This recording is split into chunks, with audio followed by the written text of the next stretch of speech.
बरसगीर पाको हिंद के ज़माने में 3 भाई रहा कराते थे। वो तीनों भाई गाँव के ज़मींदार की ज़मीनों में काम किया कराते थे। उन तीनों भाइयों का नाम असलम, दीनू और बदरी था। तीनों भाइयों में बेहद प्यार और मोहब्बत थी। वो तीनों भाई दिन भर खेतों में काम कराते रहते और सारा गाँव उनकी मेहनत और ईमानदारी का कायल था।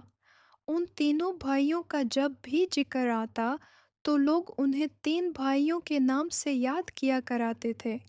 दर हकीकत वह तीनों भाई क्या थे?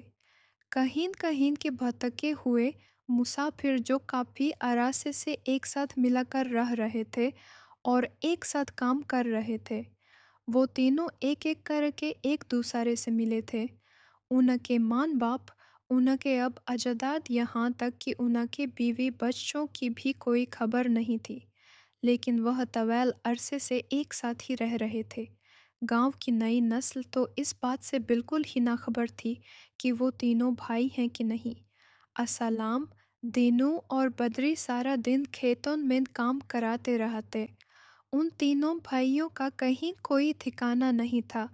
इसलिए उन तीनों भाइयों ने उन्हीं जमीनों के बीचों बीच 3 झोपड़ियां डाल रखी थी। शाम होते ही वह झोपड़ियों के बाहर ही एक एक चारापाई डाल लेते और बैठ जाते। सर्दी होती तो लकड़ियां जलाकर आग सेक लेते और काम से फारग होने के बाद सारी शाम उनकी बातें कराते हुए गुजर जाती और नींद आती तो वहीं पर सो जाते। गांव का जमींदार उना के काम से बहुत खुश था और साथ ही साथ यूं से इस बात की तसल्ली भी थी कि वह तीनों उसके खेतों का पहरा देते हैं। असलम, दीनू और बडरी को बहुत अरासा एक दूसरे के साथ रहते हुए गुजर गया था। इसलिए वह एक दूसरे से अच्छी तरह से वाकिफ थे और साथ ही साथ इस बात से भी कि वो तीनों एक दूसरे से मिलाने से पहले मुझे हुए चोर थे। लेकिन कभी भी उन्होंने खुलाकर एक दूसरे से जिक्र नहीं किया था। मगर गांव के किसी और पार्ट को इस बात की कानो कान खबर नहीं थी। यूं ही दिन गुजार रहे थे। एक शाम वह अपने कामों से फारग हो गए थे और अपनी अपनी झोपड़ियों के बाहर चारपाइयों पर बैठे थे। उन्होंने आग जला रखी थी। तो न जाने क्यों बड़ारू के दिल में एक अचानक से एक ख्याल आया कि भाइयों, हम इतने अरसे से एक साथ रह रहे हैं और हम एक दूसरे से बखूबे वाकिफ हैं। हमें यह भी पता है कि हम एक दूसरे से मिलाने से पहले चोर रह चुके हैं। लेकिन चूंकि अब हम अपना एक एक नवाला अपनी मेहनत मजदूरी करके खाते हैं, तो न जाने मुझे क्यों यह बात जानने में दिलचस्पी होती है कि आखिर ऐसा क्या हुआ जो मेरी तरह तुम दोनों ने भी सच्ची तौबा कर ली और चोरी छोड़ दी। यह सुनकर असलम, जो उन तीनों में सबा से बड़ा था, वह हल्की सी मुस्कुराहट के साथ बोला, अरे मियान, रहने दो, गड़े हुए मर्दे नहीं उखाड़ो तो अच्छा है। लेकिन बादरी के साथ साथ तीनों ने भी कहा कि नहीं असलाम भैया, आज एक दूसरे को अपने अपने राज बता देते हैं। तीनों ने एक दूसरे को राजा मंदी दी।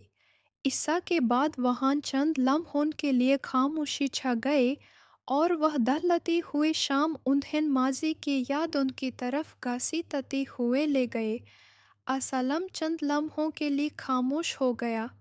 फिर कुछ देर के बाद उषा ने सन्नाटा तोड़ा और कहा कि भाइयों, मैं अपनी जवानी में बहुत ही फुर्तीला और चाको चौबंद चोर रह चुका हूँ। किसी भी किस्म का ताला खोलाना मेरे लिए कोई मुश्किल नहीं था। लेकिन एक दिन मैंने एक ऐसी चोरी की जिसने मेरी जिंदगी बदल कर रख दी। यह कहकर असलम चंद लम्हों के लिए फिर खामोश हो गया और फिर कुछ सोचाते हुए बोला, हमारे गांव के करीबी गांव में एक रईस खातून रहा करती थी। लोग उसे अम्मा जी कहकर पुकारा कराते थे। बहुत ही सलीकामंद और बावकार शख्सियत की मालिक थी।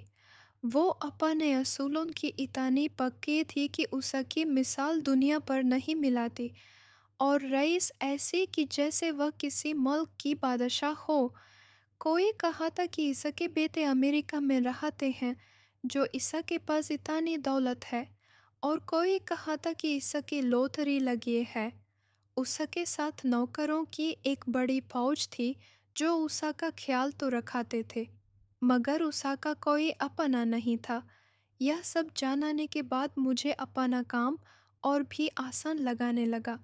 और सबा से बड़ी बात यह कि उनके दर से कोई भी सवाली खाली हाथ नहीं जाता था। किसी के यहाँ कोई शादी होते या कोई गमवाह हर किसी के साथ भलाई किया करती थी। उसकी यह सुनी सुने शोहरत ने मेरे दिल में उसकी तरफ कशिश पैदा कर दी, और मैं हर वक्त उसकी हवेली में चोरी कराने के लिए सोचता रहा था। फिर मैंने उषा की हवेली की तहकीक कराने का सोचा, और मैं उषा की हवेली पर जाकर मैंने वहाँ पर काम मांगा। उषा ने मुझे काम पर रख लिया। मैंने 4 माह तक वहाँ पर काम किया, और मैंने जितना वक्त भी वहाँ पर गुजारा, उषा ने एक पैसे की भी मुझसे बड़ा गुमानी नहीं की। जिस दिन मैंने काम छोड़ा, उषा ने एक एक रुपए का हिसाब करके मेरे हथेली पर रख दिया, और मेरे इतना दिन काम कराने के लिए उषा ने दिल से शुक्रिया अदा किया। मेरा काम हो चुका था। मैं उसके घर के एक एक कोने से वाकिफ हो चुका था, और इस बात से भी कि उसके घर में एक ऐसा कमरा है जहाँ पर उसके सिवा कोई नहीं जा सकता था। और मुझे इस बात का यकीन था कि जरूर ईसा के उसी कमरे में बहुत ही माल दौलत छुपा होगा। मैं बस काम छोड़कर अपने गांव वापस आ गया, ताकि यूं इस बात का मुकम्मल यकीन हो जाए कि मैं वहां से जा चुका हूँ। मैं अपने गांव में आ जाने के बाद 6 माह तक अपने गांव में ही रहा। फिर उसके महल में सफाया करने के इरादे से उसके महल की तरफ रावण हो गया।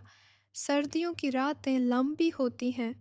मैन गांव पहुंचकर उसकी हवेली के पिछले हिस्से की तरफ चला गया, और मैंने तो दफोड़ का और खुदाई का सारा सामान एक तरफ छुपा दिया। रात फैलती हुई जा रही थी, और सर्दी बढ़ाती हुई जा रही थी। यहाँ तक कि दरख्तों पर बैठे हुए उल्लू भी बोल बोल कर खामोश हो गए। मैं दाबे बांध उसकी हवेली के पिछले रास्ते से उसकी उसी झोपड़ी की जानिब बढ़ा। मैंने उस कमरे के करीब जाकर देखा,